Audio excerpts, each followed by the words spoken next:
Right now, somewhere in your home, there's probably something sitting on a shelf that you regret buying. Maybe it's in a drawer. Maybe it's still in the original packaging. You know exactly what I'm talking about because you've done this. I've done this. Pretty much everyone has done this. But here's the weird part. While you were buying that thing you didn't need, your brain wasn't broken. It wasn't malfunctioning. It was actually working exactly as it was designed to. And once you understand why that is, you'll never look at your shopping cart the same way again. Neuroscience research just cracked something fascinating about your brain.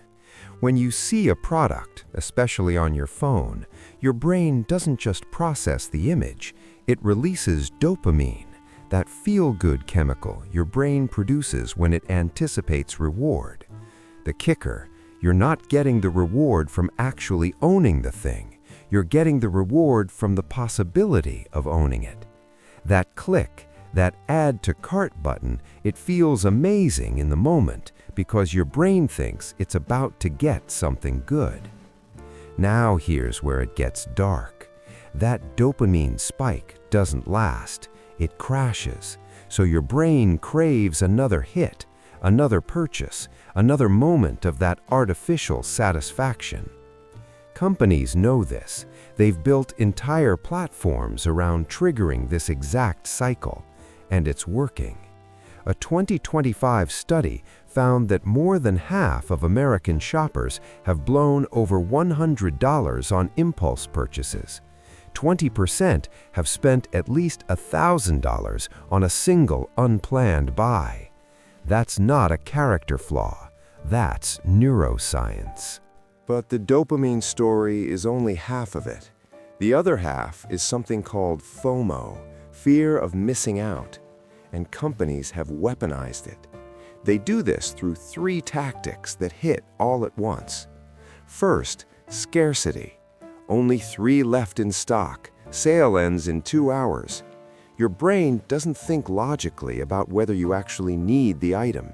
It perceives a threat, the threat of losing something. Research shows that when you feel like your freedom to get something is being taken away, you want it more. Not because it's better, because it's disappearing. Second, social proof.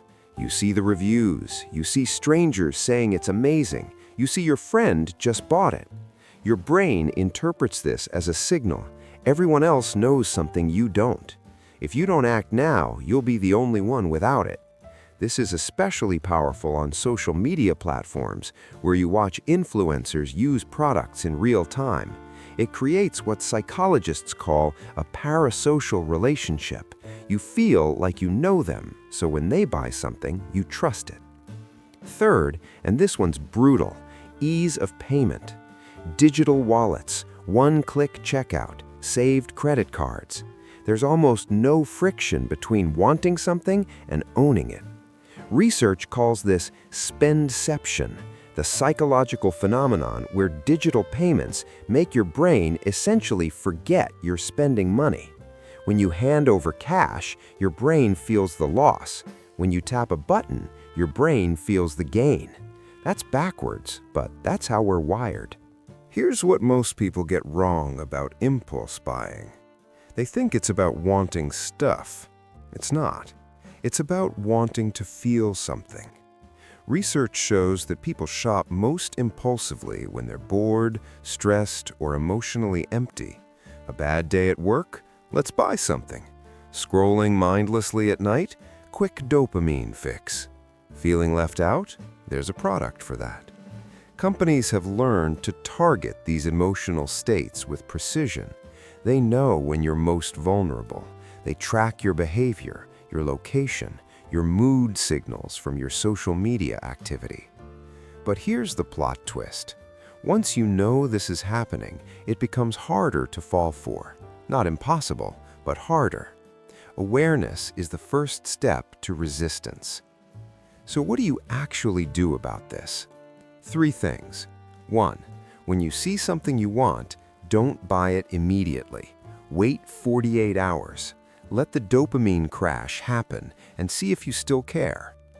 2. Unfollow or mute accounts that trigger you. Your feed should make you feel good, not anxious about missing out. 3. Delete your saved payment methods. Add that friction back in. Make your brain feel the purchase. The goal isn't to never buy anything again. It's to buy things intentionally, not reactively. To be the one making the decision instead of your neurobiology making it for you. If you found this useful, hit subscribe. Every week, I break down the psychology behind decisions you didn't know you were making. The more you understand how your mind actually works, the more control you get over it. See you next week.